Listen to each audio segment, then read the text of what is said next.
the stories do pretty good. Yeah, same as when at work, right? Yeah. I got a new guy that I'm telling stories to. He's all over them because they're unusual. We have all these like this collection of just like ridiculous stories from when we were kids, right? Mm-hmm. Like stupid stuff. I tell people all these stories all the time, and they just either they believe it, but it's like that's ridiculous, or they just think it's the funniest thing ever. Yeah, because it's true life stuff, right? Yeah. And like most people have pretty just like everyday normal, like we lived around with these weird people, right? Mm-hmm. That they always produce some content. Yeah, you don't realize it when you're at the time, but as you get older, there's people probably develop most of the content you have today. Yeah, that's right. That's right. Like people will be like, I tell the Storm and Norman story, and the comments are like, oh, I had a Storm and Norman from where I lived. Yeah, everybody has a Storm and Norman. Everyone's got their own version of it. So, anyways, yeah. We're going. We're just flowing. Yeah. We're just going. Okay, yeah. You got to start it off kind of just, Yeah, just going. Yeah. And then you go, oh yeah, the camera's on, Mm-hmm. So I guess that's where we're at. The cameras are going. How's it going, everybody? It's your boy Davey on everything, and welcome back to the podcast. Today we got ourselves a special guest. This is actually official episode number 30. So this is a milestone. We've hit 30 episodes of the normal show. This is my dad, Mark. Yeah. Hi, everybody. How are you? Dan couldn't make it today. Not unusual for him. Dan's a busy man. Dan works 7 days a week, so in his defense, he's probably working right now, and then he'll be working. He's probably working on a hat right now. Yeah, engraving someone's name or stitching a name on a hat. Something. He does all kinds for himself now. Every hat he has like a embroidered patch on it. That's why he's hard to get him as a guest. That's right. He's in demand. So, episode number 30. People didn't think we'd make it this far. I didn't know if we were going to make it this far, but here we are. So, we're going to kind of just do more of an interview style episode here. Just some questions I want to ask my dad about his life and whatever else. And most of the dumb stories we tell in here are like he's either involved or they're his story. So, keep that in mind. National Squirrel Day and Storm and Norman. And if you knock the salt shaker over, you better be prepared to pick it up. True that. Yeah, People like that comment too. That one that Dean said, right? When Storm and Norman came back, people thought that line was hilarious. He wanted me to go to battle with Storm and Norman. Yeah, that's right. It was a triangle, right? I know, but it was a whole crowd of people rooting me on to fight Storm and Norman, right? That's right, yeah. And I thought to myself, I hope it never gets to this point, right? It was a boomerang that started it. The boomerang, yep. So if you haven't watched, I don't know what episode, it's an older episode. If you haven't watched that episode, we lived my parents still live there. It's a neighborhood, and it always had these, at some point it wasn't such a desirable area as far as like people moving in. So you get all kinds of characters, and we always had this like Game of Thrones kind of thing going on within all our backyards kind of connect. And we always had this Game of Thrones style of battles happening where everyone was trying, not even us, we were trying to just live our lives. Yeah, we just were content, just having fun, right? Just enjoying life. Yeah. Then you get your people that are your crazy people. Right, and then that would be Norman, which we were okay with Norman. Like he was okay being crazy. Yeah, like we didn't even really know the guy. We didn't really know him till that day of the boomerang. Yeah, that's right. We got to know him that day, I'll tell you. He was just a dude that lived 4 doors down or something, right? Yeah. Have you ever had an actual conversation with that guy? Me, I've never had a conversation. The only conversation I had that day was we were going to go to battle. That was the only one, yeah, because he approached us in our own house. He wanted me to, because he said that my kids were yelling and screaming at him. So he was in the back, which would be a parking lot, playing with his boomerang. I'm thinking that's kind of unusual for a full-grown man. I know to throw, but you know what? Each does their own thing, right? Yeah. So sure, if that makes him happy. And then it went from there to escalate into actual physical fight over this boomerang and the kids teasing him and whatnot. Oh, yeah, because all Matt did was he just came. He was scooting around, and he would have been like 12, right? Yeah, that even sounds like old, but maybe 10. 10, yeah, pretty So young. Matt was just yelling Ricola from the commercials into the void of the parking lot. It's an empty. The factory was probably closed at that time, right? Or no, they were maybe still not. running, but it was on a was a weekend, weekend. so there were too many people in there on the weekend. Yeah. So this guy's out there throwing a boomerang and just it doesn't come back to him ever. No, I know. I think that's only in movies. I've never seen a real boomerang in action. I don't think that actually happens. I'm curious now. I want to know. Like, can you actually make that work? I don't know. I only see it in movies. Why keep making them if it doesn't I work? know, and then that's what they advertise, right? It's big boomerang with a conspiracy, you know? So anyway, so we got through that, and Norman went about his business, you know. But the neighbors were chanting us on, right? They Yeah. wanted to see us to go to battle. Yeah, that's it. But it never happened. No. So I wasn't going to get to that. It wasn't worth it, right? No. From a guy that we never even spoke to after that again. I know. He's basically didn't exist to us after Remember he was climbing up on the back fence? Mhm. Like up on his pole? Like he had some kind of thing he could jump up on, and he was looking in, and then he came around. I know.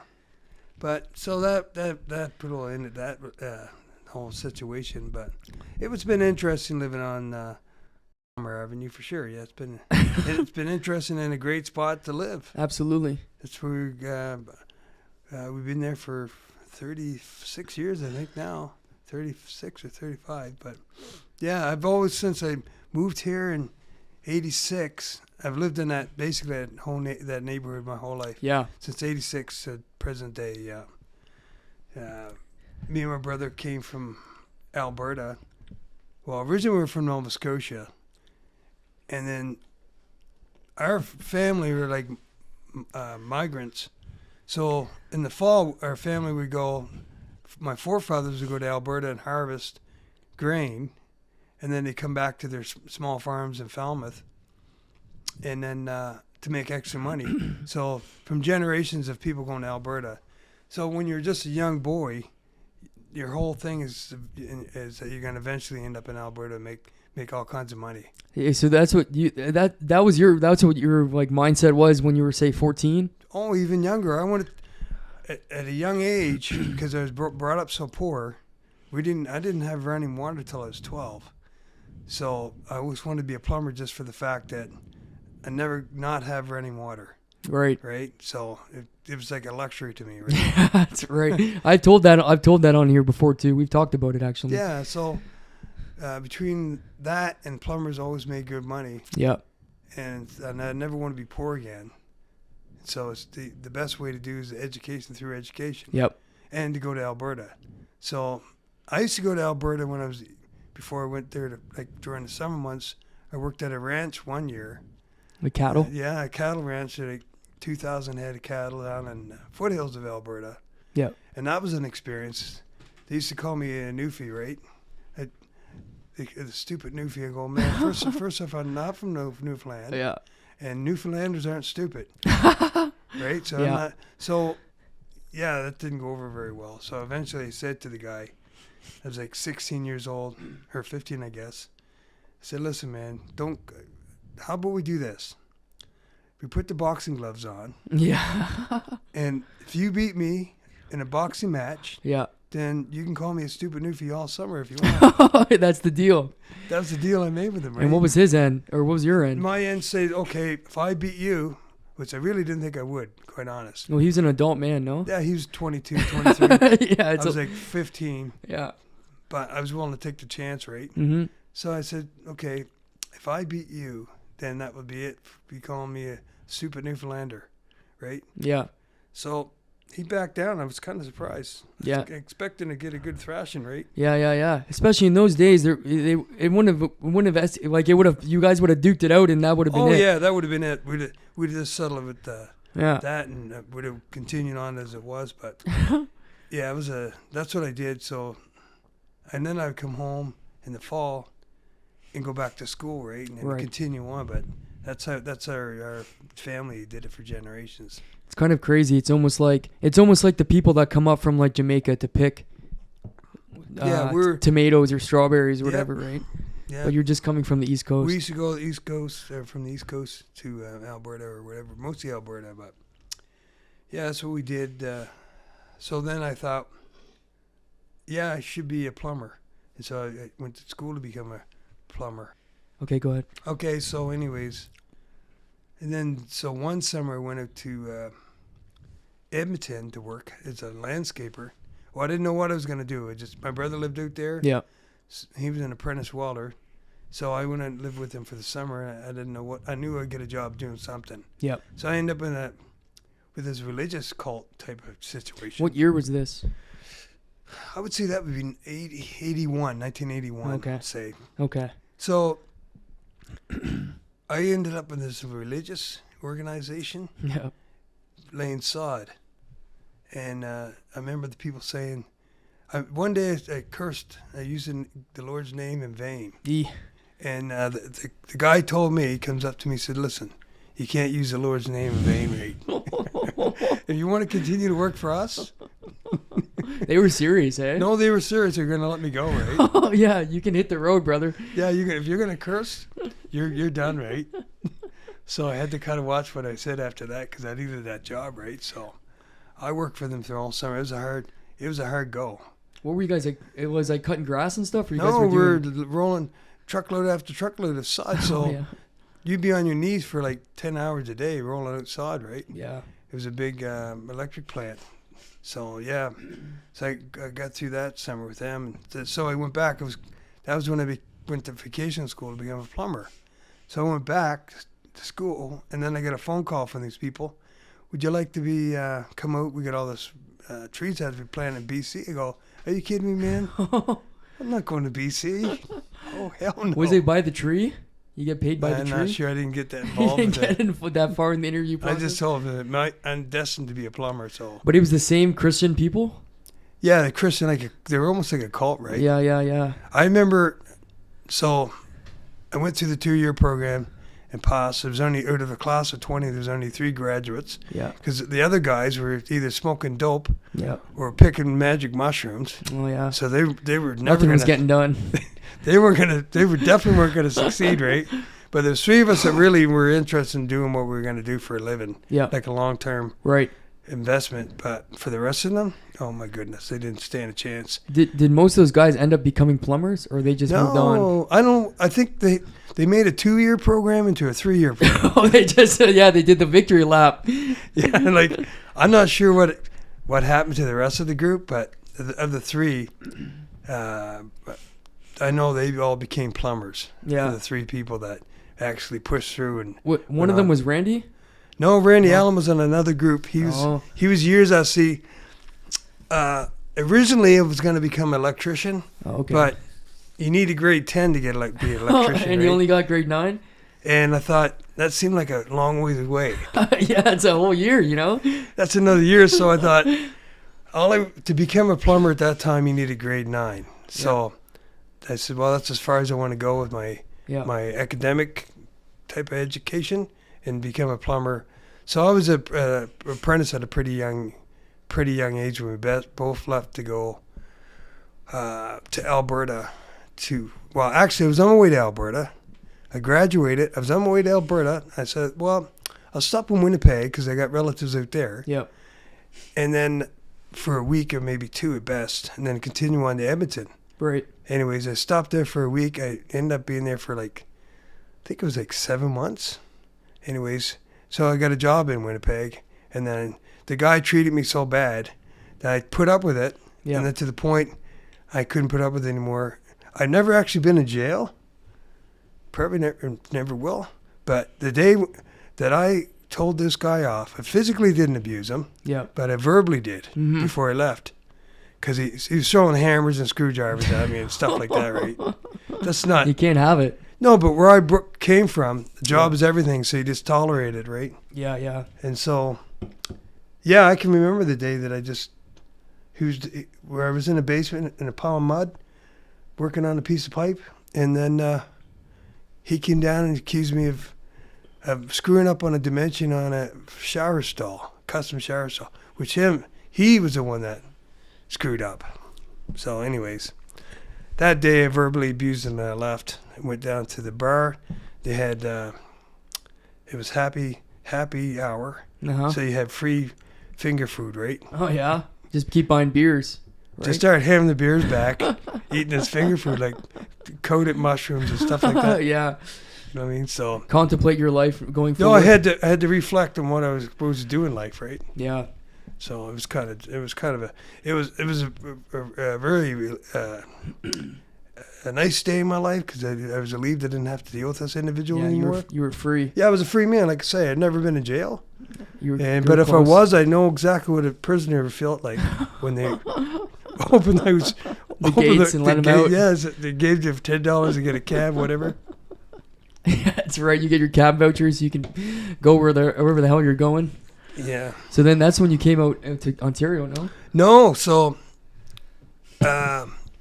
everything couldn't find. That was in the 80s, so there wasn't much work to be had. Mm-hmm. So I ended up, and I became broke because I couldn't find another plumbing.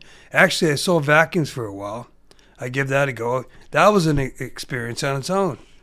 Yeah. I sold Kirby vacuums. I took the course. Oh, how long was the course? A day? No, it was a 1 week course. Oh, just to sell vacuums?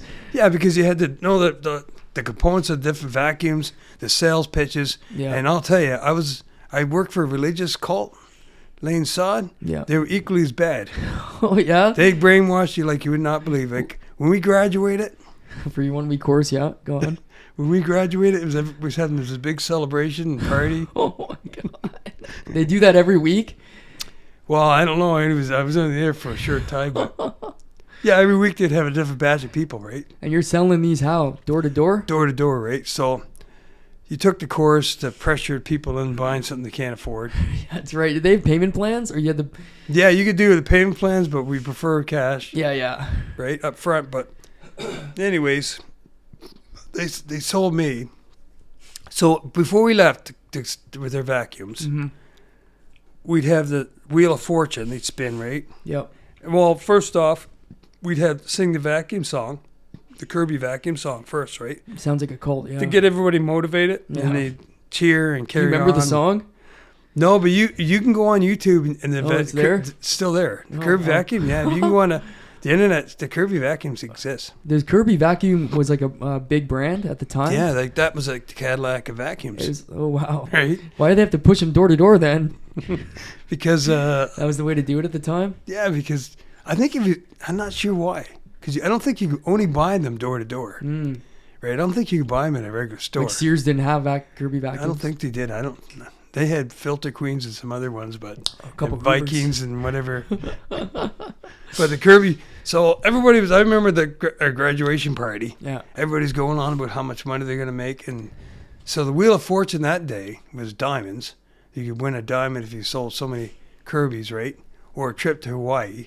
How many you have to sell to get a goddamn trip to Hawaii? That diamond was pretty safe. Yeah, I know. Yeah, nobody's selling 20 vacuums in one Like day. they weren't bringing that diamond out. No, they know that too. They're not bringing that diamond out of the vault, right? No, it's probably been there the whole existence of the business. Who's to say it even existed? Yeah, you know what? It probably didn't exist. And then The whole thing was like a sham, I think. Yeah. Were you working directly for the company, or did you work for a guy that worked for the company? No, Kirby were direct.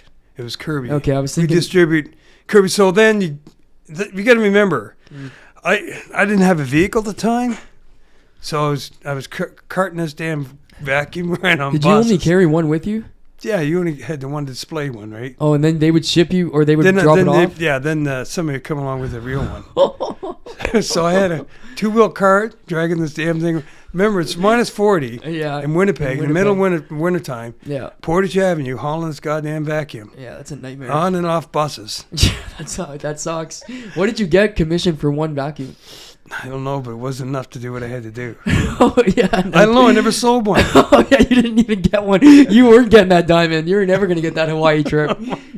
Oh, my God. I'd knock on people's doors. Yeah. Knock on the doors. All you want is to get inside to warm up, right? No, you It's don't minus 40 out Yeah. in Winnipeg. Yeah. You've been hauling around this goddamn vacuum all day. Your feet are Yeah. freezing.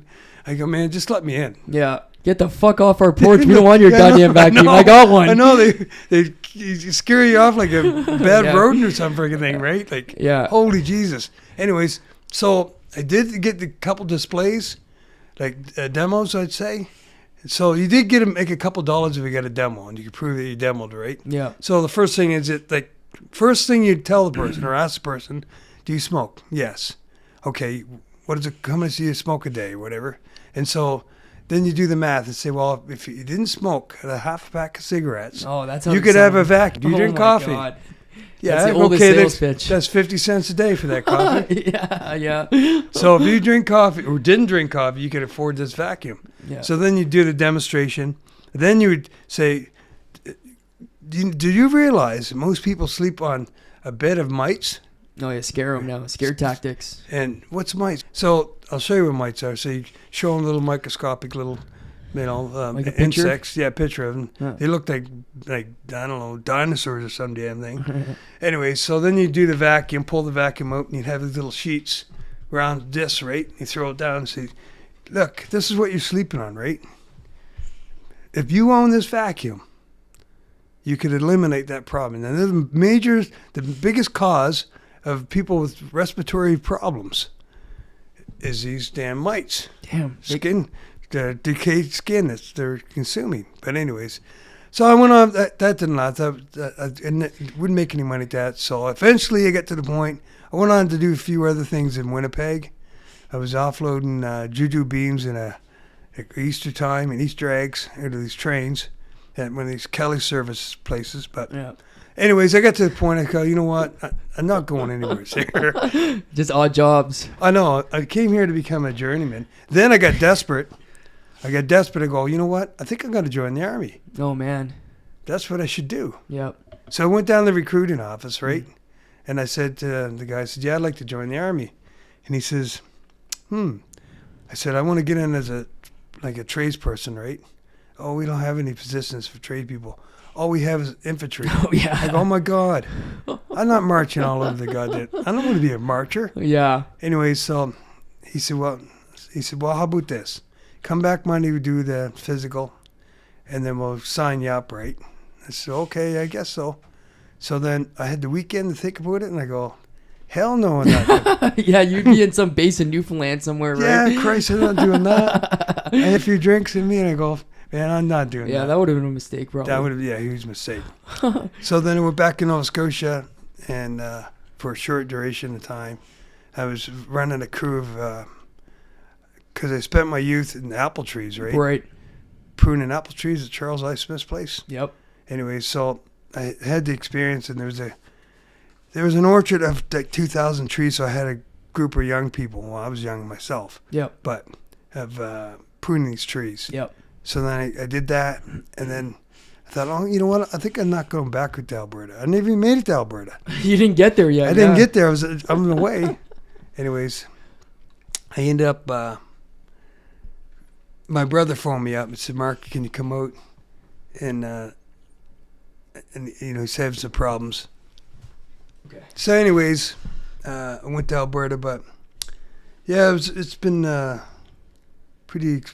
I had quite a different life growing up in Nova Scotia. Most of my exciting stories would be probably regarding Nova Scotia. For sure. That would be for the different type of a life that I lived, and the people around me were kind of different too. It's almost a world that doesn't really exist in Canada anymore, like how you grew up, right?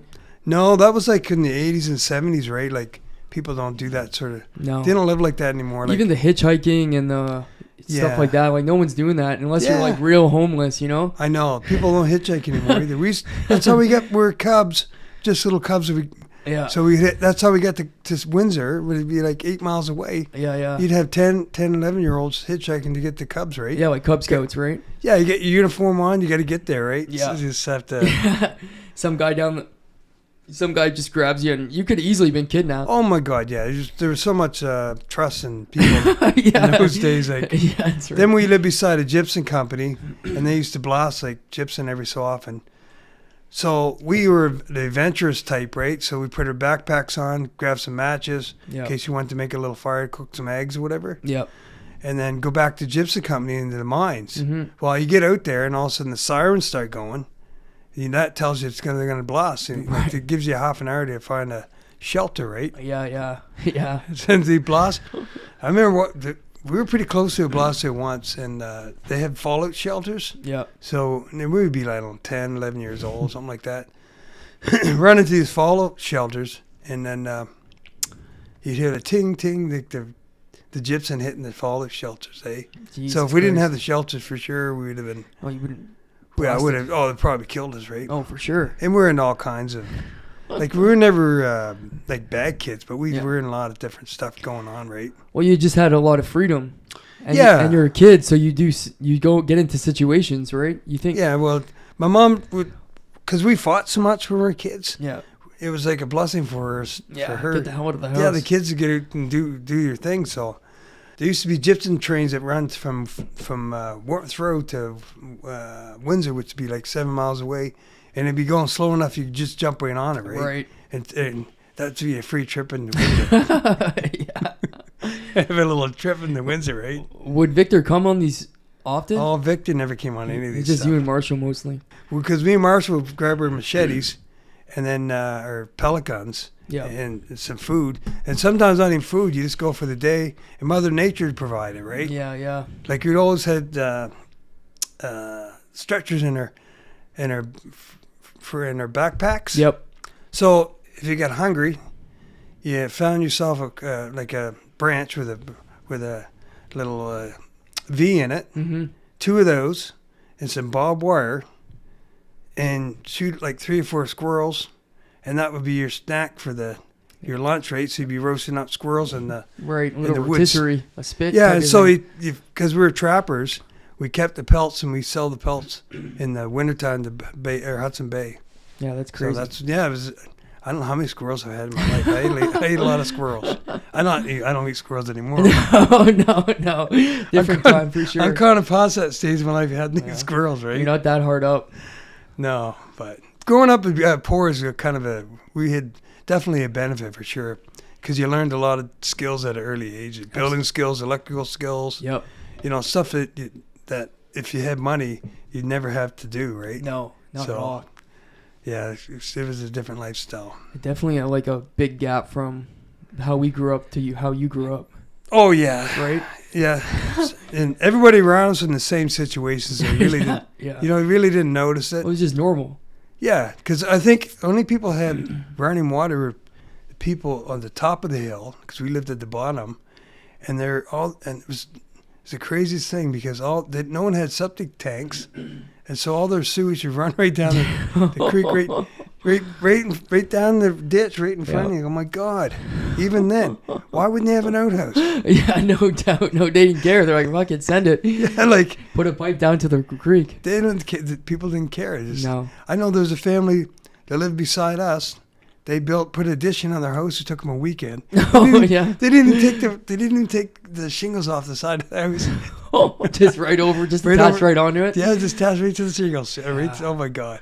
And there's a whole clan of those people. My God. Yeah, You know what? It would have been definitely like. I mean, to you it seemed normal, right? But it would have been like, looking back now, it's just like interesting. Yeah, because when we moved from Warmth Road, because the house we lived in was my great aunt's house, Yep. and it had already been moved like 3 times. The house itself. Yeah. They picked it up and moved it. Yeah, they moved it 3 times. It's like it had mud basement, Yeah, right, and yeah. just sitting on basically not a foundation, just cinder blocks. This block, yeah. So she said either buy the house or move, right? Yeah. So my dad says, I'm not buying that house. So we moved. So we lived in a tent for a while, Yeah. like this big army tent Mm-hmm. in a park, Evangeline, right on the ocean, right on the valley. And there was 3 of you at that time? When then your No, it parents? was everybody. The whole crew was alive? Five Five kids, people. yeah. 5 kids in one tent. It's a Yeah, but a big tent. There was a big. well, it's still a tent. Yeah, that's what we lived in. Yeah. Right? It's still a tent. So I know what it's like to live in a tent. We lived in there for a while. So then my grandfather passed away same time frame, and so my dad was the next one to inherit the farm, Yep. because it was in our family for 200 years. Like our family's been in Canada for like 250 years. Yep. So he was to take it over. So we moved in there, and then my grandmother decided she'd like to sell the place. So Christmas, 2 days before Christmas, we moved into another house. Is that the house that they have now? Yeah. Okay. So in the haste of moving, my mom forgot to leave she left some Christmas gifts in the closet. Yeah. So then I took a day off school. I took days off school all the time. Right? Yeah. You know what I mean?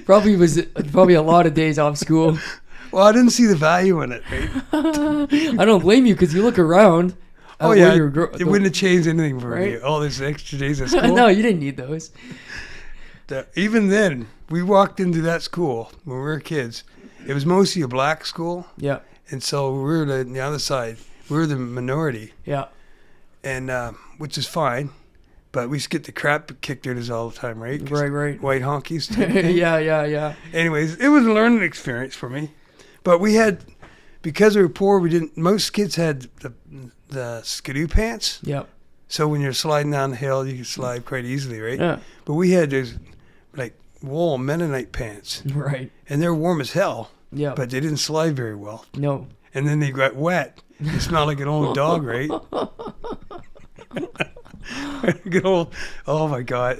Kids made fun of you, right? Because you had these goddamn black.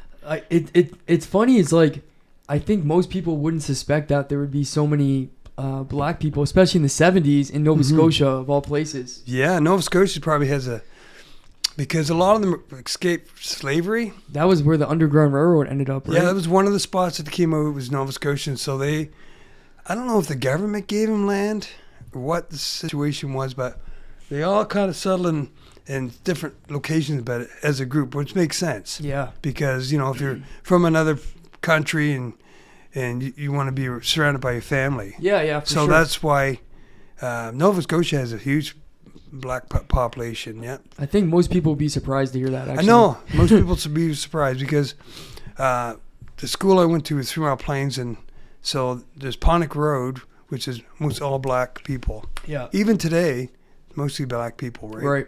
Which is different than it was in the 70s. Yep. There had not so much racial tensions going on anymore. And like the 70s was a different situation. But anyways, we did wear this. And I wore rubber boots too because we couldn't afford them. I remember one year we couldn't afford rubber boots, so my mom went to my grandmother and asked her if she could buy these kids some winter boots. Yeah. She says, I'll buy one pair. She said, I'll buy one pair of boots. Yeah. And my mom says, you can't buy, because there's only 3 of us at the time, right? If you can't buy 3 pairs of boots, I don't want any boots. Yeah. So we ended up wearing rubber boots with felt. Your toes are just freezing. Yeah, there were some cold days, I'll tell you. There's rubber boots. Like yeah. There's not much insulation in rubber. Just this much rubber, right? Yeah, and so the house we lived in, that we were always having chimney fires, right? Yeah. So my mom used to put the fire out at night, and that was our only source of heat. Yeah. So when you went to bed, we always had lots of cats, right? Yeah. We always had they'd be kicking around 15 to 20 cats kicking around, right? Yeah. Keep the rats and mice population down. Yeah. And then cats multiply so quick anyways. Yeah, right? Yeah. Come spring, you have another few batches. Yeah. Some have died, some have made it. Yeah, some made it through winter, some didn't. So anyways, so the house is cold. There's no heat. And the windows are single pane. You couldn't even keep a match lit. No way. Just the wind just flying through them, eh? Oh, I'll tell you. It toughens you up because we had layers of blankets we went to bed with. And one blanket was my dad worked at a pulp plant. And it's like, they call it pulp blankets. They wrap the pulp logs with. Yeah. So it's like, they're warm, but if you're right up against your skin, you'd have a rash. Oh, yeah? It's like sandpaper. Reacted to your skin? No, it was like sandpaper. Oh, you're moving around, it's rubbing Oh, on no, your it skin. just tears the skin right off you. Anyway, so that was cold. So what you do, you get a few cats, throw them underneath your quilts to keep you warm at night near your feet, right? Yeah. And then in the morning they would surface. And then, okay, it's morning now. It's still cold. It hasn't changed. My mom's just making a fire. Yeah. Right? And it takes a while for that heat up old cast iron stove because we cook with wood. Anyways, so you grab your clothes, you pull them in, warm up a bit, and then you'd always dress underneath the quilts. Oh yeah, you grab it off the edge of the bed or something like. Yeah, you pull them inside, yeah, and then you dress underneath the quilt. So it was and so you warmed up. Now we had hardwood floors, and then that heavy or heavy, almost like tar paper, Yeah. vinyl flooring at the time. Right. So there's no rugs or anything. So my dad we had goats. And so every so often he'd butcher a goat for himself or maybe for a customer Yep. and keep the pelts. So he jumped from goat pelt to Oh, goat yeah, pelt. just a series of goat pelts to the door.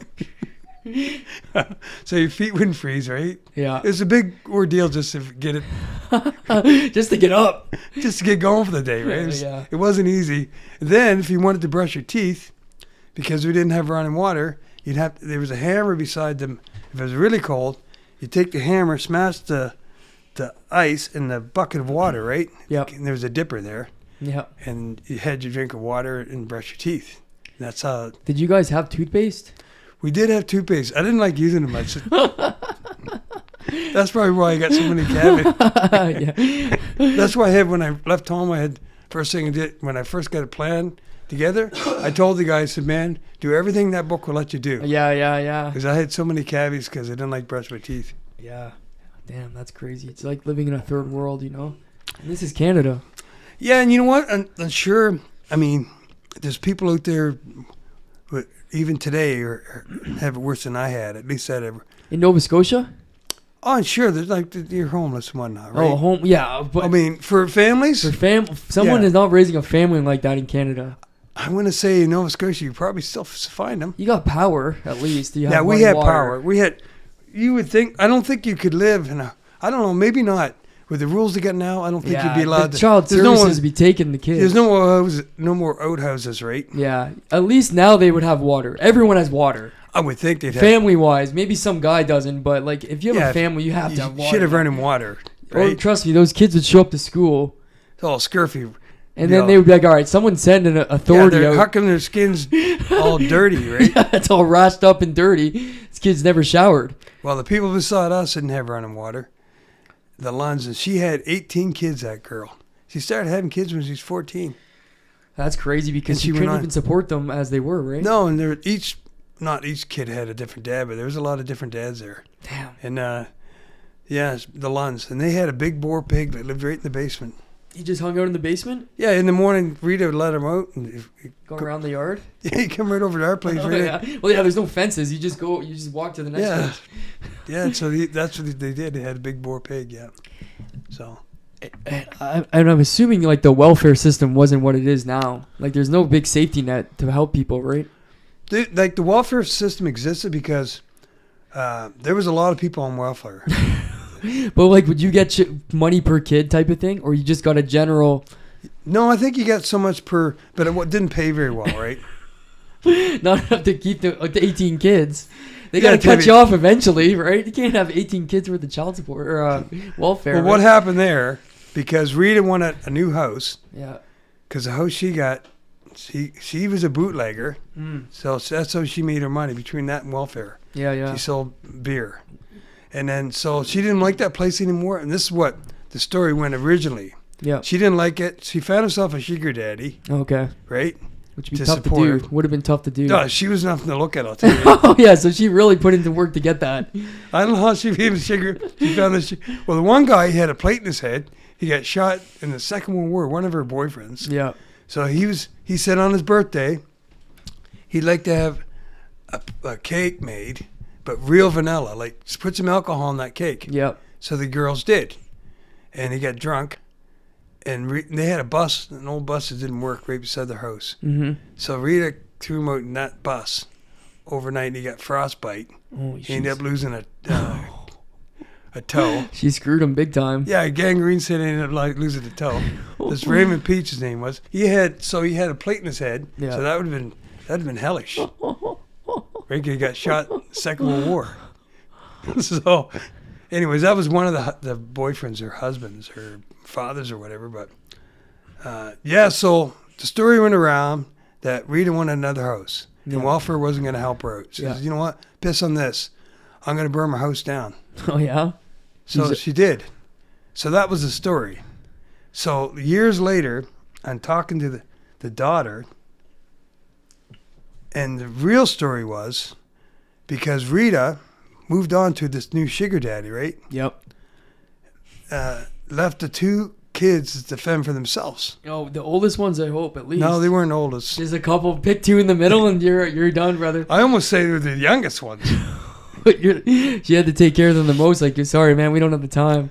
So these two, I don't want to mention names, but these two were left behind. And then they said, you know what? They discussed it amongst themselves. Yeah. And they said, you know what we're going to do? We're going to burn this house down. And they got to come and get us in. So that's what they did. Yeah. They put some gasoline. In the first attempt, they failed. Yep. So they came out of the bush and relit it. And the second attempt was a success. And the house burnt down. I was there. I remember because the whole area of people came out. Yeah. Because they came right out of the woods, those people. They were deep into the Appalachian Mountains. You know what I mean? Yeah. They just barely could walk and talk, for Christ's sakes. So they burned the house down, and then what? So they burned the house down. So they said, Mom will have to come and get us, right? Yeah. Well, she never did. Oh, now they don't even have a house. But they didn't get in trouble for burning the house down? Well, it wasn't much of a house. Whatever, it was a roof. Yeah. So anyways, eventually they said, you know what, like 2 days into the bush, like they're hungry and lacking water and whatnot. They tracked down the mom and they ended up moving with the sugar daddy, but they weren't paying their hydro. Yeah. So one of the boys went up the pole and reconnected. On his own? Yeah, he was just only a climbed up, kid. He'd tied it back in? Tied it back in. He was like, Yeah. he was like 15 years old or 14, right? Yeah, that's insane. That's crazy. I remember we had a feud with that group. So I went over there because they had all these girls, and there's a bunch of Newfoundlanders came over to pick strawberries. Yeah. So they're fraternized with these girls, right? Mm-hmm. They were lonely. The girls were lonely, whatever. So Alan we used to go back, or Alan went back to my camp we had built and stolen some stuff from me. Yeah. So I said to Alan, where the heck's he stole it was a Coleman lantern and a hatchet. Anyways, Alan told me to F off, right? Yeah. And so I said, well, yeah, it's easy for you to say. I'd be like, I don't know, 15, 14. So I said, come over close to that fence and we'll see about telling me to F off. Yeah. So Alan got close, and then there's this big, tall Newfoundlander comes out of nowheres, right? Yep. Terry Gavin, his name was. He says, what do you shouldn't be bugging Alan. I said, what are you going to do about it, man? Yeah. I'll show you what I'm going to do about it. And I was just close enough. I didn't realize his arm was that long. Smashed right in the head, right? Just rocked you one. No, he knocked me out. One shot. Yeah, yeah. I was on the ground. All I could see is stars. I go, holy shit. Anyways, I never got my lantern and hatchet back. But years later, like a lot of years later, I ended up living with that guy. With the Newfoundlander? Yeah. I was in Alberta. No way. My brother kicked me out of his house. Yeah. Because I wouldn't get groceries with him. Oh, yeah, that's reasonable. And then I said, man, I'm homeless in Alberta. Yeah. So this fella phoned up and said, man, can I come live with you? Hell yeah, come on over. How did you get in contact with him? Well, I knew him from when I was out there. I used to hang out with him, right? Yeah, yeah. He went from an enemy to one of my best friends. Yeah, yeah. Like later, like years later. Yep. In life, but yeah, it was they're quite a crew of people. They weren't missed when the house burnt down. No, yeah. Like everybody was out there in the neighborhood, like cheering. Yeah, I hate to say it, but yeah, they silently were. cheering in their heads, like, thank God they're gone. Because it was they had this big old workhorse that died. Yeah. And it just died right beside the house, and all you could see is. And they let it rot. Yeah, right beside the house. Oh yeah, just. All you can see is hoofs. You can see the hoofs, yeah. like up in the air. Oh my God! But they didn't have a dad. They had a bunch of dads, but no one was around. There was all kinds of dads. Yeah. They just came and went as they pleased. Yeah, for the night they spent the night. Yeah, that's right. Yeah. You know what I mean? And that Rita was ugly. My God, she was an ugly woman. But she had talent somewhere because, I'm sure the men she was having an affair with weren't nothing to look at either, right? So yeah, and that's the best they could do. Options were limited. Yeah, it's not like you had a lot of different options, like for those people, anyways, right? Yeah, yeah. But oh my God, yeah. But it was a very different lifestyle. So I used to spend a lot of times up Charles I. Smith's place because I owned partnership in an orchard. I was the only 16-year-old had his own car, Yep. insurance, because I worked with picking apples and sold apples and I ate and I did all kinds of stuff for money. But so I used to go up to Charles all the time. Actually, there's a show on TV called Up Home Tonight, and I was on that started that show every night. What, picking apples No, they would. It was a folk music type of. It was an actual show, right, by CBC. Okay. Gordon Stobie was like the guy in charge of it all, right? Yep. So at the start of it, you'd see a 1979 Ford Country. What was it called? Squire. A Country Squire station wagon pull up to Charles's place. Oh yeah. And then we'd get out of the car, me, Tom, and Chip, and go into this house, this coach house. Yep. And that would be the start of Up Home Tonight. Oh yeah. And the music. Have you seen that since? Yeah, it's on YouTube. You can find it. I'll have to It's pull in it the up. 80s. It was made in 83, 84, something like that. Yeah, Okay. Up Home Tonight, yeah. I'll have to pull it up. Gordon Stobie's. Then you go inside, and inside's the studio in Halifax, CBC, Oh, okay. right? Yeah, yeah. But I was yeah. there on a Christmas, they had a Christmas show up there. Oh yeah. And they used up so much power, they blew the transformer right off the pole. Jesus Christ. And it shut the whole operation. Yeah. But we had a good time because we were inside. They brought all this beer and food. Yep. And it was probably the best, at that time would have been the best artists in land of Canada were there. Oh The really? musicians, yeah. Oh yeah. So we partied with those guys. Yeah, Had yeah. the fiddles and the mandolins and yeah, that was pretty neat. Yeah, So, especially for you. I'm sure you never. no, we'd never seen him. Right. I'm like a celebrity, right? These guys are all celebrities. Like Yeah. top fiddle player in Canada. Yeah. That's crazy. Mm-hmm. So Yeah, definitely quite the upbringing. yeah, it was different than Even out there, even now, like I said, it'd be a rarity for someone to be living like that, right? No, it's Right, too what bad happened? because those days everything was simple and there was a lot of honest people out there, Yeah. and you know all we were trying to do is just live life, and you know we weren't trying to hurt anybody or do anything Yeah. bad to anybody. So When do you think that kind of started to change? I didn't really see the change because I left. I would see it now and again when I come home because where I come from, everybody helped everybody. Yeah. So if there was somebody needed a shed fix or you needed being got behind and you're cutting wood, so you'd have like a wood splitting party or whatever, right? Yeah, get all the boys. And over. so I noticed when I get into my 30s that things weren't the same as they used to be, right? People Yep. weren't so easy to help their neighbor. Yep. So they're kind of more standoffish type of thing or more self-centered, I would say. Right. Right? Instead of helping, which I think as a whole society, I think that's where everything's kind of gone wrong. But, Yeah. you know what I mean? You should be able to help somebody as much as you can. Yeah. Right? For sure. But no one wants to help anybody. Or No. even talk to anybody. Never mind helping. No. Yeah. They don't even want to communicate with people unless it's on a cell phone. It's definitely an every man for yourself kind of thing. Yeah, and I don't even have a cell phone. No. Right? Never so I have. probably never will. You'll Right. die without one. No, and my wife has a tablet, and that's what keeps us going. Even most guys that I work with that are your age at least have a cell phone. Yeah, I met two people yesterday that didn't have cell phones. Yeah. These are the first people I've met in years. Even the one guy I work with, he doesn't have he has a cell phone, but it's only texting. It's an iPhone, but he only texts on it. Like he's not. But even him, and he's in his 50s. He's a little younger than you, but almost everybody that I work with, and I work with a lot of guys your age, right? Yeah, and they have all of cell phones. You got to have it, right? Yeah. Oh, you don't have to. You have someone else in the family that's Yeah. literate regarding. I was there when computers were born, right? Yeah, and yet right. I still live in the 80s, Yeah, that's right.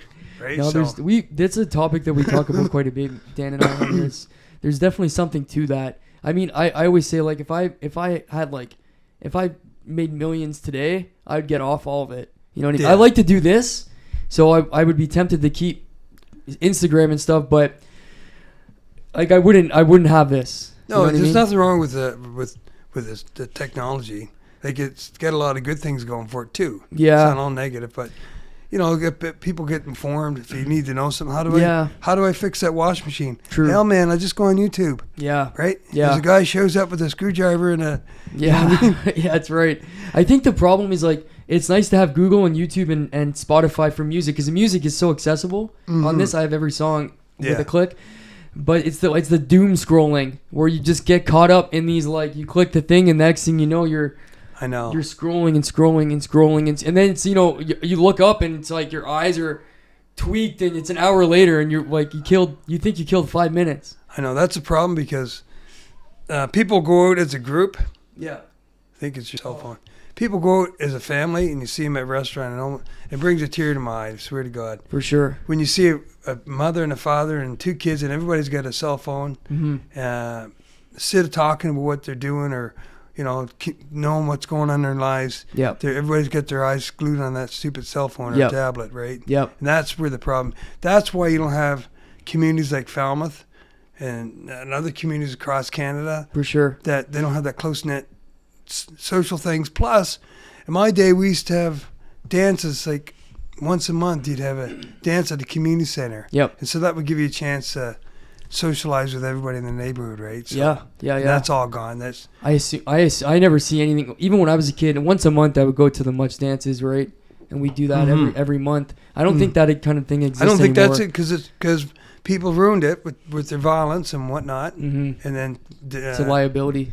Yeah, and school doesn't want to deal with any of that stuff. So it's too bad that type of era and times kind of come and gone. But what we used to do, when we were kids, we go into Windsor and give a guy a couple extra dollars. Next thing you know, you get a 2-4 on the other side of the fence, or a pint of rum or whatever. Yep. Go to the dance, have a few beers behind the community center. It wouldn't hurt anybody. Yeah. And then go in and dance, and then between dancing, you come outside and be a buddy fighting with somebody. Yeah. Right? Smashing at each other. Sure.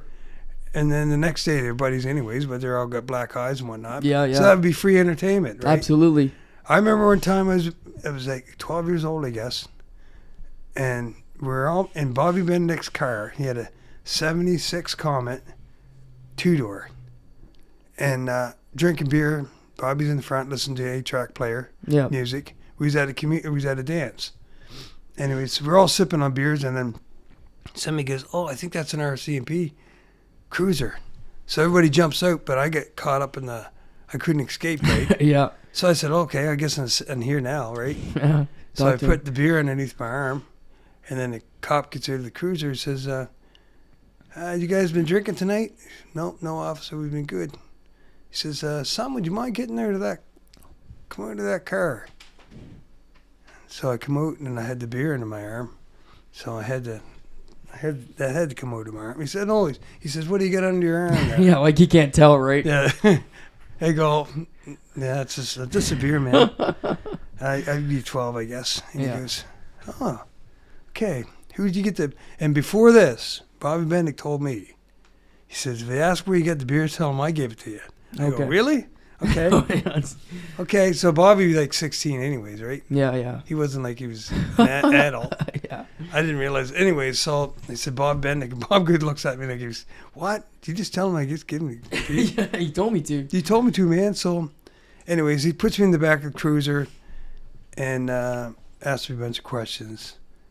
By this time, before this happened, we didn't lose a 2-4. They got the 2-4. They got it out. Escaped right with the 2-4. So anyways, he said, "Well, I'm going to have to fine you for illegal possession, right? $13.50. I go, "Oh, shit." He says, "I'm going to let you get off easy this time, but if I catch you next time, it's going to be like a $500 fine." Damn. That would have crippled you. It didn't exist, right? It didn't exist. Yeah, he's just scaring you. That didn't exist. That would have been insane fine at that time. Oh my God. $13.50 Yeah. I don't know I'm thinking, how am I going to pay you this? Yeah. That's a lot of money, man. Anyway, so he lets me go. I go behind the schoolhouse, and everybody's there, and I explain what happened. And so the cruisers the RCMP go up, they shut their lights off, waiting for us to come out, right? Yeah. I try to catch you We're slipping. not that dumb, man. Yeah. Finally, they just gave up and went on about business. But it took a lot of collecting money. I said, listen, everybody's got to chip in on this farm, right? Yeah. You took the Quarters you took and dimes and nickels. And I Yeah. gave Bobby Bennick a bag of coins like a month later to pay the $13.50 illegal possession fine, right? And he went into the court and paid it up. Just a teenager. Here you go. here's a bag of change, right? Yeah. And like Bobby himself had misfortunes in life. He ended up losing one arm. We had 3 guys in our area, one-armed. Yeah, that's one-armed bandits, we call them. That's a lot for such a small community. I know. So there's only a few of us there. There was 3 guys that had one arms, and so if you ever wrestled a guy with one arm, yeah, it's kind of a different experience because he'll put that stub right up against your throat, right? There's no choice. He has to use what he's got. I know. That Bobby was good at it, Yeah, too. good. Most of his life, right? He didn't have that arm. I know. We used to hay, and I think this would be interesting because to get on a haying crew when I was young was like winning the lottery, right? Because that means you're making some money. Yeah. So Bobby Bennick was on there. Going, this would be interesting to see how because you got to use a pitchfork to get as the hay went up, you use a pitchfork, right? Yep. But he'd get that pitchfork on that stub, right? And toss that hay just as good as anybody. That stub must have been strong. Like he. Oh my God! I arm wrestled that stub once. You know what happened to him one time? He got caught drinking and driving in a lawnmower tractor. Yep. And so the cop pulled him over, and the guy pulled out the handcuffs. That wasn't gonna. That ain't stopping him. No, you got to have a hand for that. You got to have a hand for those to work, right? Yeah. So. Yeah. That's crazy. Yeah, Bob Bennick was a different. Rest his soul. Yeah, God bless him. He was one of the good ones. Yeah. But yeah, it was a kind of a different lifestyle for sure. Yeah, and every spring we be on the prowl for baby raccoons. We always had pet baby raccoons growing up. If we knew how dangerous to have those raccoons, because they carried all kinds of stuff, right? Yeah, it's not like you guys were taking them to a vet and getting shots, right? No, Christ, no. It's just a wild animal you got from a baby or whatever, right? Yeah, you just raise them, and they're fine until they become adults. Yeah. And then they have a different way of thinking, right? Yeah. I had one that used to go underneath the sofa, take him in the house, play with him for a while, and he'd go underneath that sofa, and it was time for him to leave, right? And he didn't want to leave. He just bite the hell out of you. Yeah, no doubt. He doesn't want to leave. He'd bite your He's hands. accustomed to that life. I know. We take him back up to his cage. Yeah. He just bite the hell out of your hands, right? Trying to get him, wrestle with him to get him into the cage. Potential rabies case. Oh yeah, between that and their droppings and whatnot. Yeah. They're not the healthiest animals to have. No, God, they're not really designed to have a pet, right? No. So we used to trap them to when we were kids. So I remember a lady phoned me up one time. She says, "Oh, Mark, I see Gibby's down in that tree. He's down at the corner on the tree." And I go, "Really? How in the hell did Gibby get down there?" So when and Gibby was in his cage. I go, "Okay, that's not Gibby, but whatever." So my brother climbed up this big elm tree. My dad and me were down there at the bottom, ready to retrieve this animal. Yeah. With a stick and a bucket, right? It's a grown raccoon. Oh yeah, full grown, Okay, full wild it was animal. a big one. All right, carry on. So my brother gets out to the limb and knocks him off the limb, and the raccoon hits the ground, and he's running. So we're after him with this bucket and stick, right, trying to crawl him into this bucket. We scooped him up, and we took him back, put him in the cage. Now you had a second one. But he was like, that wasn't a domesticated one. He was already wild. He wasn't gonna bend to you, right? Well, we had other plans, but whatever. Yeah. He was gonna be a pelt eventually. He's gonna. So when the weather gets colder, the fur gets thicker. Oh, that's when you slaughter him. Yeah, that's when he became a rug. He ended up going to Hudson Bay. I got one time, raccoon in town, and that thing stretched 4 feet. It was like a baby bear, that one. Jesus Christ. It was the biggest I didn't know raccoons even grew that big. What was he eating? I'm not sure, but my cousin phones me up and says, you got to come here because I got a raccoon in the live trap that I put. Because they have raccoon issues. Yeah. I get there, and I don't know how that raccoon even got in the trap, but he's filled it. Anyways, so eventually I was managed to get him home. And he stretched 4 feet. I got $120 for that pelt. Jesus Christ, that would have been a fortune. No, because we sent all our stuff to Hudson Bay, yeah. Toronto, and they would auction off, right? Yep. fox, raccoons, muskrats. Yep. Where I was catching muskrats since I was like 6. And then 6 years old, get up, leave the house, go down to there's a big pond by the gypsy company, and have all these traps set for muskrats. And because they're worth like 50 cents a piece, right? Okay. Yeah, that's. So it didn't take very long to skin a muskrat Yeah. and stretch them. But that's what I did when I was a kid, get on this old bicycle. Anything to make $1 because we don't have $1. Yeah. You know, I remember losing 10 cents one time. There was a community store, Yeah. Flynn's. I came back with the change and I lost 10 cents between Flynn's and our place. There's only a few houses. And I go, it was like losing a fortune. I ripped through all that grass looking for that 10 cents. Damn. That's tough. It was like a That's fortune, tough. man. I had to tell my mom, I go, I lost 10 cents, man. I don't know what to tell you. I had the grass all ripped up. I never did find it. Damn. That would have I broke must your have had heart. a hole in my pocket or something. Yeah. Yeah. That would have broke your heart. Oh, my God, it did because the guy beside us was, what's his name? God. I can see him. I can't, for whatever reason, I can't remember his name. But anyways, he had a drinking problem, right? Mm-hmm. Murray Young. Okay. He had a drinking problem. He used to like vanilla, like real vanilla. Yep. So behind his outhouse, there was a big pile of bottles, Oh, vanilla yeah. bottles. That's how much he drank out of vanilla. Anyways, so eventually they wouldn't sell them anymore, the store. So he would send me up, and I'd buy this vanilla for him. Give Oh, me yeah? an extra 5 cents or Oh, whatever. yeah. That's a little income for you. So I was like his bootlegger. Oh, yeah, yeah, yeah.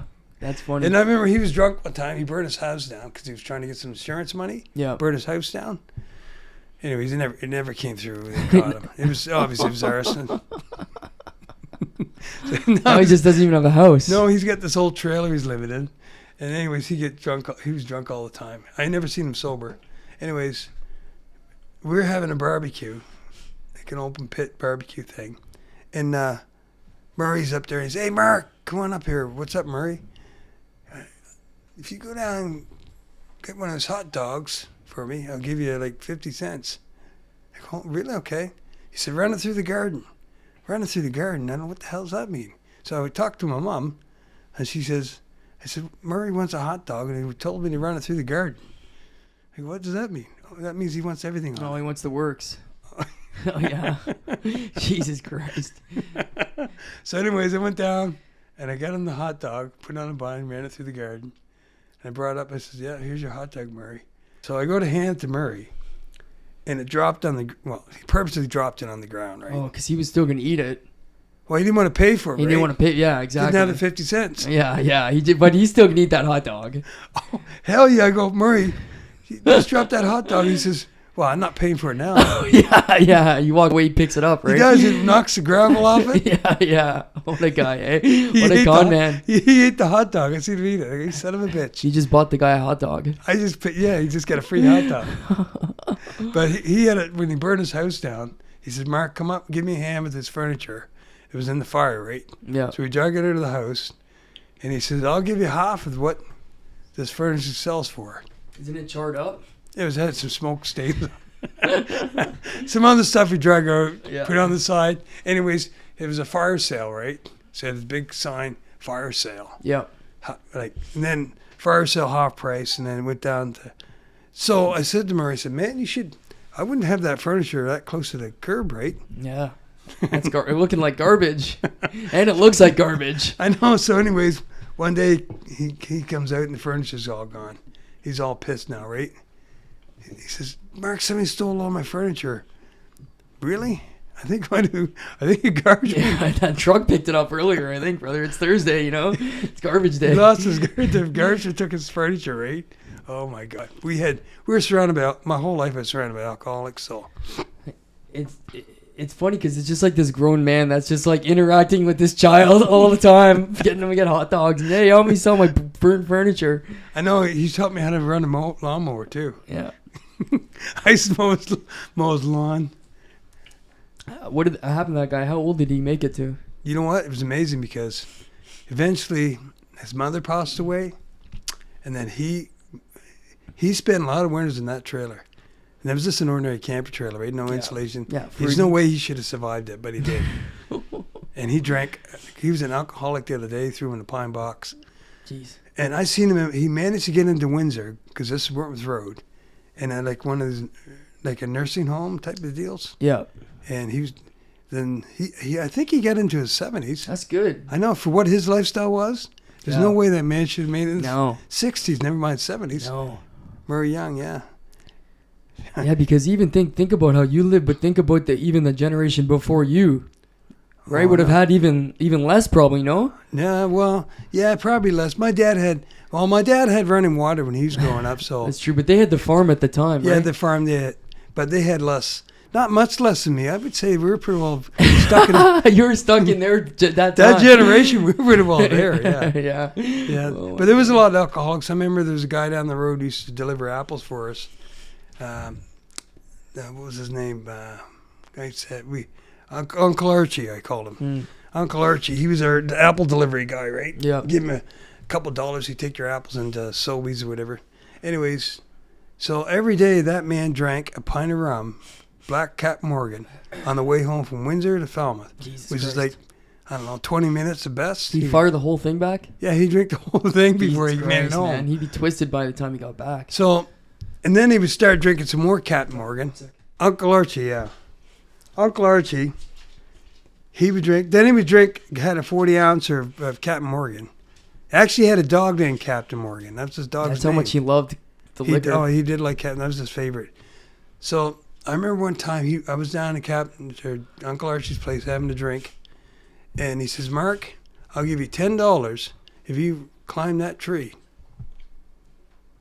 So I said, "Well, this is easy money then. Yeah, I'll just climb that tree."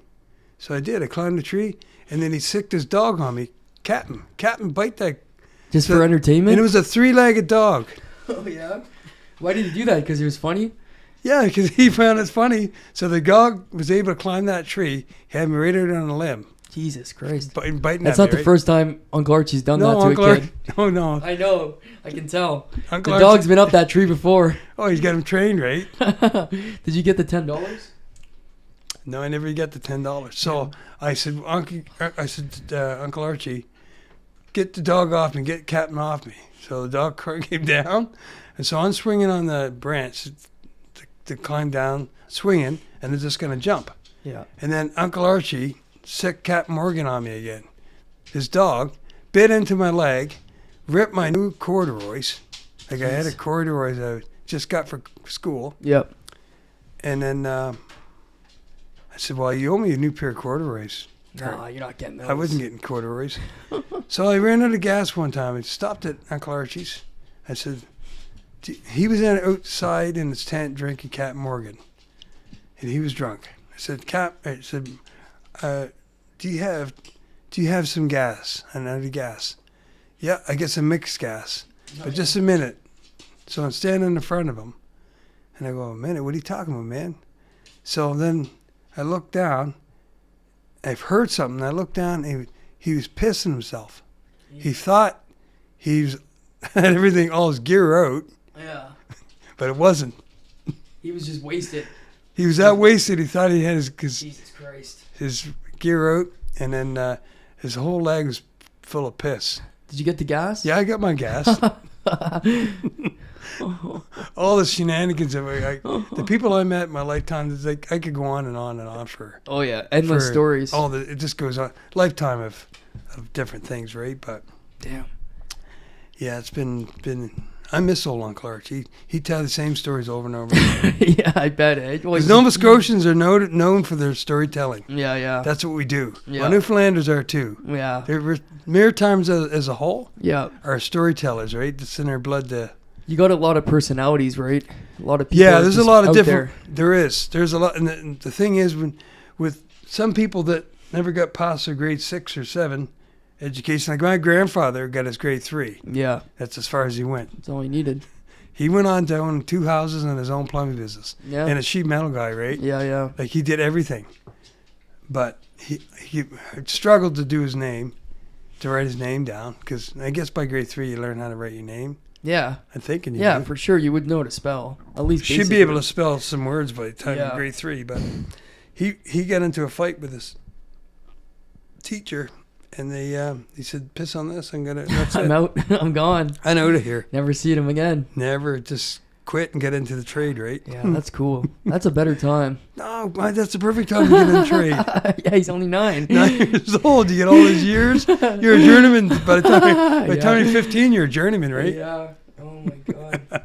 He didn't actually get his papers till he retired because they didn't have like real apprenticeships like those days. But you didn't really need it, right? People just No, tell you you, can you plumb? Yeah, if you worked for a company for years, that's what you did. Yeah. Right? You're a plumber or you're electricians, but it's Yeah. good they do have certification because at least you can prove, okay, Oh yeah. I went to school, I learned something, right? But yeah, old Wilfred Hines, he didn't like kids, that guy, he didn't like kids. We used to spend time over there when we used to fight, so it drove my mother crazy, Yeah. so she's drop us off Got him to take it for Wilfred place, and he didn't like kids. Wouldn't give you the time of day. No, I remember we used to go to he had a chair he sat in. We used to go right for that because he had wool pants, and the change used to roll in his pockets and hit the liner of that chair. And you guys collect the change up? Oh, it was like a fight to get there, right? Yeah. There's change in that bottom of that chair, that liner, right? As soon as he gets up, you guys run for the chair? Oh, Christ, yeah. I remember he's kind of a racial type of person, too. Yeah. And we had at that time, my mom had a black girl living with us because they were foster parents, and he didn't like that too much. No that way. we had a black person live with us. Yeah. No, he didn't. And he was a plumber, and we didn't have running water. It didn't make sense. Yeah, he could have pulled it off. He could have got you guys running water. Christ, he would have been a big help. Yeah. You know what he did do for us? He made us a tin tub. So so you heat all your water. Yeah. And you take your baths in this tin tub, right? Damn. That's so inconvenient. You wouldn't have that many baths, right? Once a week. Yeah. It's just like cattle, right? Yeah. Everybody took a bath in the same water. The last guy in's not getting clean at all. No, but the last guy had lots of water, but it was dirty. Yeah, it's already dirty. I wouldn't want to be the last guy. Well, dear kid, you know what? You had your options. You had a little boat or something you wanted to. Oh yeah, you could stay longer inside it in the tub, right? If you're the last one. I know you had a rubber ducky you wanted to play with. Because the first guy gets in, the water's not even covering yet. Why are they adding water as they go? Yeah, you keep adding water to it. Oh yeah. So sometimes it all depends on what you want to do that night, right? Yeah. Did I want to just get in there and get cleaned up, or do I want to bring in my little boats and my rubber duckies or whatever? Yeah, maybe I'd want to be the second guy in. You get a little more water, but it's still pretty clean. Maybe the first guy's the dirtiest guy. And we're all pretty dirty because. Well, yeah, you go a week without baths too. Oh, right? You go a whole week, and you're out and about in the. Oh, you're tearing around and whatever else. I know you're just filthy, right? Unless you're swimming that day, right?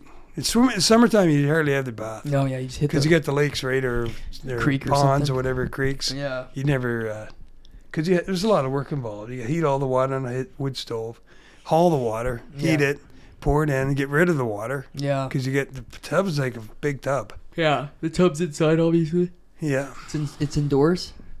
I would hope. I'm not sure where my mother's put that tub because we had it right in the kitchen. Oh, she was just moving in and out when the bath week came. Yeah, you had it right in your Get bath the tub.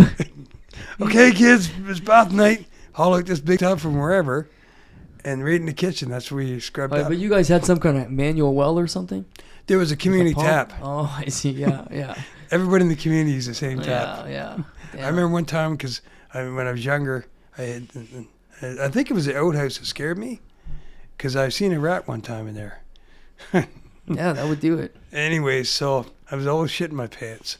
I always shit my pants when I was young, really young. Oh, you didn't want to go out to the outhouse? I guess not because Mom used to take me down the community tap and clean me up there. Yeah. Like it was crazy. So this is where everybody's getting a drinking water and then there's feces all over. Yeah.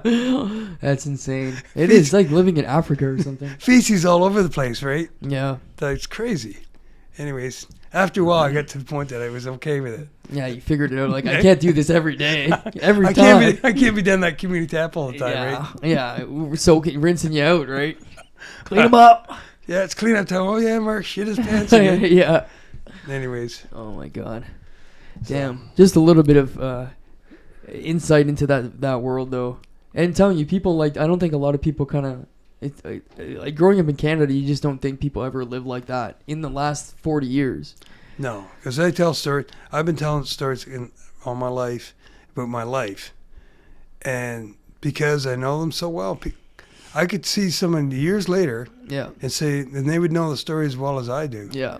Right? Because then they say, "Well, you're full of shit, Mark. You're lying." I go, "No, I ain't." Yeah. And I can tell you the same story 10 years from now will be exactly the same. Yeah, the details are all the same. Yeah, because the details are embedded in my brain, right? Yep. Yeah, that's the joy of living in Nova Scotia, and it is now. But I was lucky. I was just one of the lucky ones. Yeah, you made it out.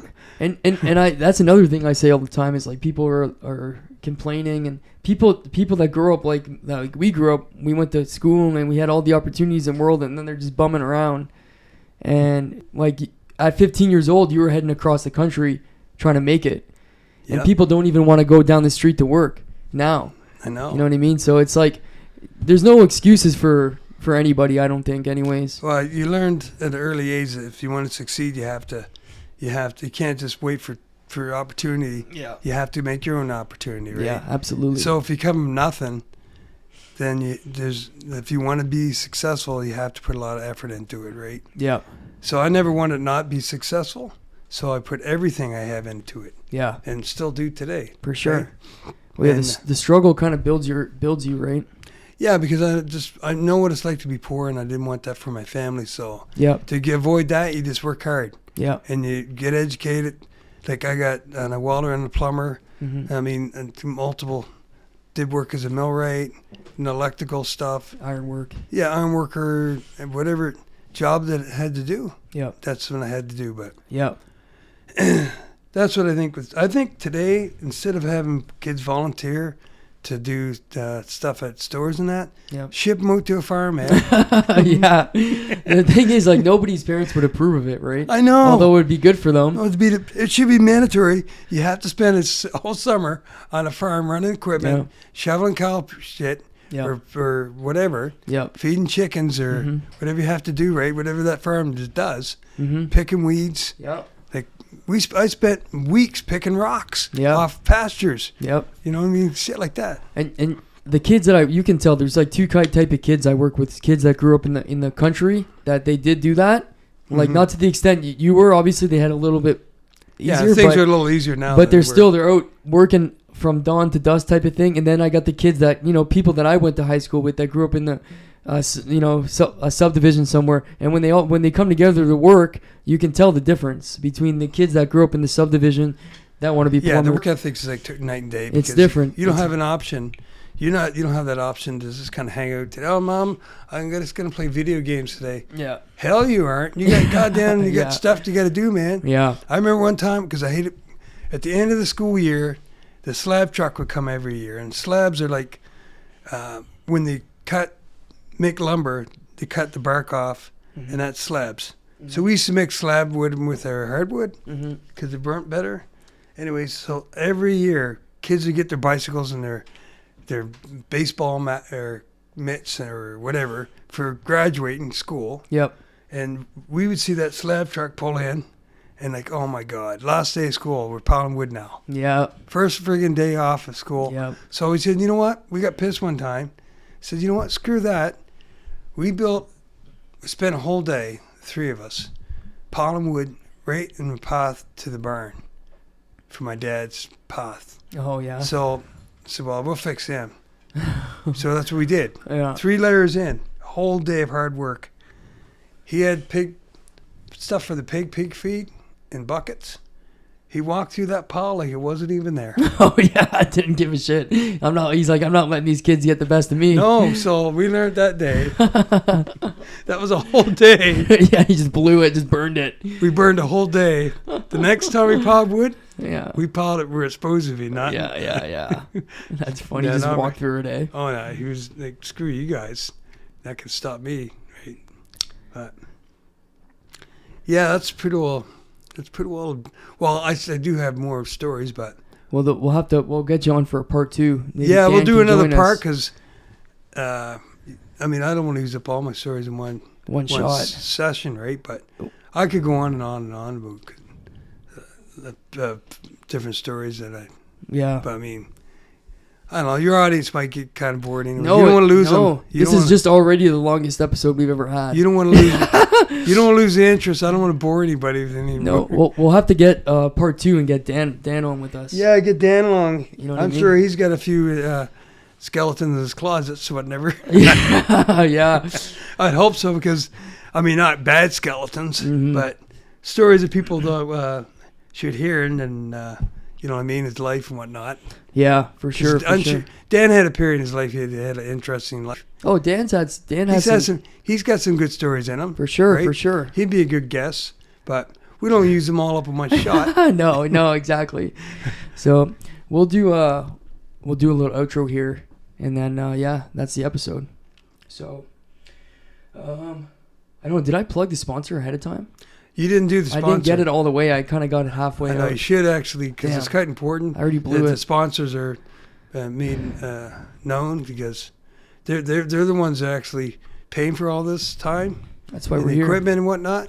Without the sponsors, we wouldn't be able to tell these stories. I know. The thing So is they're that important. at the end, most people don't make it this far in the episode, so the sponsor is just not gonna go unheard.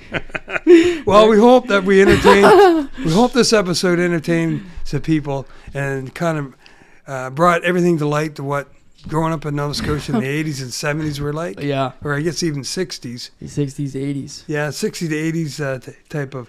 And I'm not the only one that has the stories like this. Everybody I grew up with have similar stories Absolutely. to mine, right? Yep. But I'm the only one in that group, the people I grew up with, have a memory of all the stories. Because I'm the one that has to remind them or tell stories of them. Oh, Mark, because I just have one of those minds that trap those type of Yeah. situations. But I'm the one that in like the archives for them to remind them what we went through. Yeah. Right? Oh, yeah, right. So, Well, now we got at least an hour of it on recording. yeah, I No. think to say hopefully there were just people there who found this amusing and helped them understand more of what was going on then. For sure. It's all good things. It wasn't anything bad. Yeah, I know. Right? They were, We had I had a great childhood. I would never say I didn't. yeah. Right? For Yeah. sure. But Well, I hope you guys found this episode enjoyable, different than what we normally do. We'll have to have him back on again.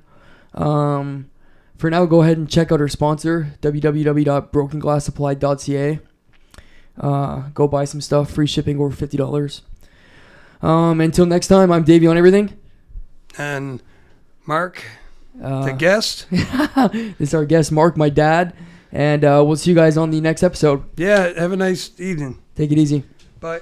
Big cheese, no design on my jacket. Work hard, now I'm changing my bracket. Talk tough, we ain't hear that racket. Dogs came in, you know how to stack it. Take it wrong, but I'ma need my ends though. I got tigers on my chest like Kenzo. Rail came, yeah, he putting that Benz though. Carol's here, man, you know you stay 10 toes. Big dog, man, you know I ain't worried. Bent up, so I'm talking real slurry. Got a blast, bro, I'm always in a hurry. Big Drake, shooting dirty like Curry. Take a yerky, ain't know he stay passed up. You don't catch him late night, then you ass out. No, Unc real, how to put the E-class up. They like, X nigga, how you take the fast ride? 2018, it was me and Big